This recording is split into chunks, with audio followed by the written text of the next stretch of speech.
For this list, we're looking at those zombie movies that leave us wondering what the film's creators were even thinking. There's a fine line between the frightening and the absurd, and it seems as though this line was left in the dust a long time ago with these cinematic gems. Not my hat. Number 10, Resident Evil Afterlife.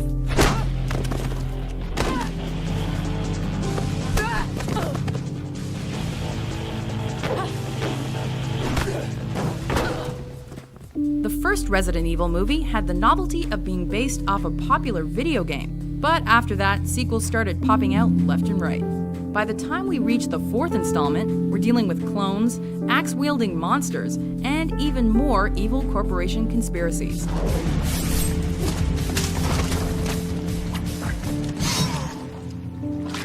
It's less about zombies and more about getting those big 3D bucks.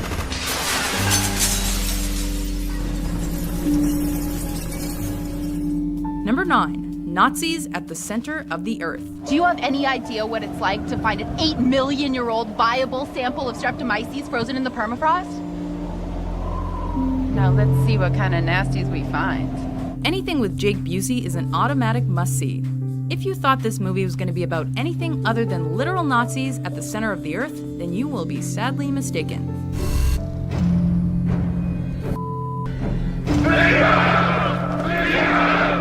This bizarro fest features a robot Hitler, along with some very patient Nazi zombies who have been biding their time at the Earth's core, waiting for their moment to strike. Thankfully, they do so in a straight-to-DVD clunker. As you can see, I am in need of new flesh. Lucas's flesh will be my flesh. Number 8, Zombie Nightmare.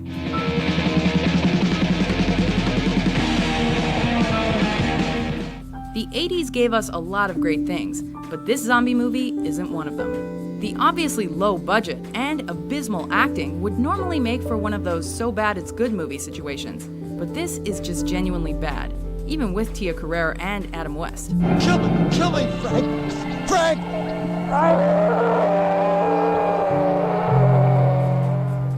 Even better, this Canadian flick's lone zombie doesn't make an appearance until the second half of the film, so we gotta wonder why the filmmakers even bothered at all. See, look, I told you, there's nobody here.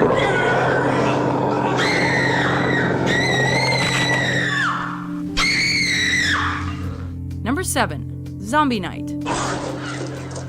Canada strikes again with another low-budget zombie vehicle, but this time there are no pseudo-celebs to keep you entertained. After nuclear fallout from World War III spawns an epidemic of the living dead, a group must do whatever they can to survive the zombies and a vengeful enemy.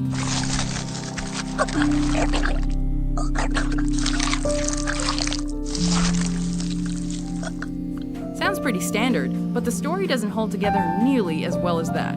But what it lacks in storytelling, it makes up for in cheap carnage.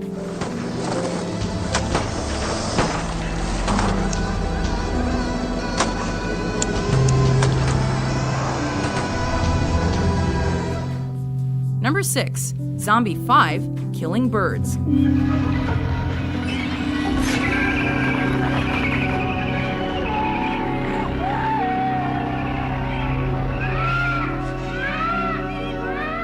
You'd think by the title that this movie would be about zombie birds that fly around killing people, but you'd be wrong.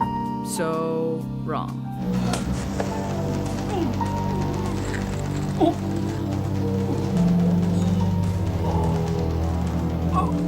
Instead, we're not quite sure what this movie is supposed to be about. Sure, there are zombies, but there's also a murderer who's not in jail for some reason, and apparently a haunted house. It's clear the movie is just about as confused as its audience.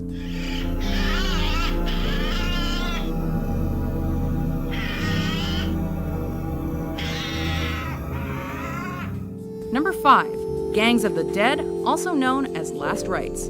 What was all this about? What's funny about this movie is, everything. Which probably isn't the best quality when you're actually going for terrifying. What you laughing at, white boy? Huh? Hey, my wife. Hey, my wife. zombie film with an urban setting, and done without skill, it leads to some painfully cringeworthy moments. You bitch, you tripping. You call me bitch one more time, I'm gonna shoot you in the dick. Hey, look, now ain't the time for jokes, all right? You can thank a meteorite strike for the creation of the homeless zombie horde, and then you can thank everyone involved in this movie for making it so awful. Hey, off! I just had it washed. He's just trying to earn a buck. Not one of my bucks. Hey, watch the paint. Here you go.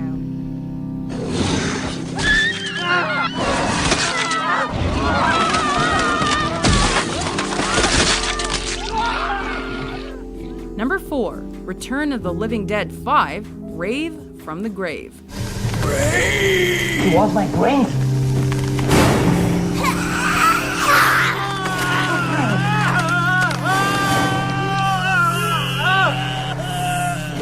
You would think that after 4 movies, the dangerous chemicals that cause the dead to reanimate would have been destroyed. But why do that when you can try to synthesize a drug out of it and sell it to high school students? Check this out. Take 1 part ecstasy, mix in a little shroom trip, add just a dash of life after that, and bang! You got yourself a hit of Z. Nothing could possibly go wrong, but everything does, and unfortunately, a lot of teens who just wanted to party hard end up dying miserably. Jeremy, it's me, Jenny. Brains!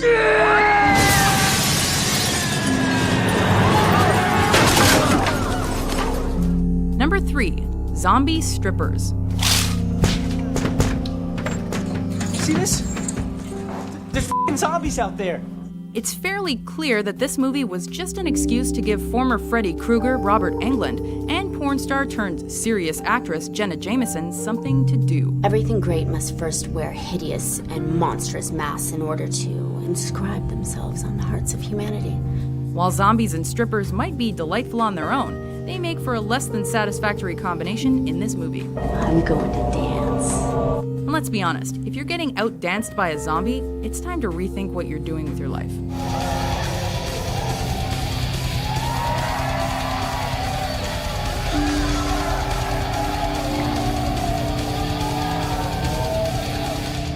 Number 2, redneck zombies.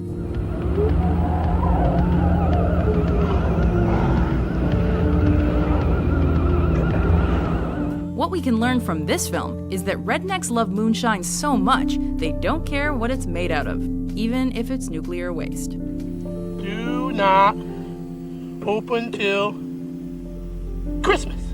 Of course, these rednecks didn't know they were cooking up sour mash that would turn them into flesh-eating living dead. And of course, their targets are the city folk camping nearby.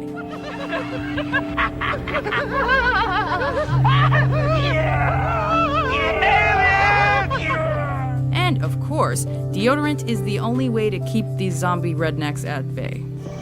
I'll kick your f***ing ass,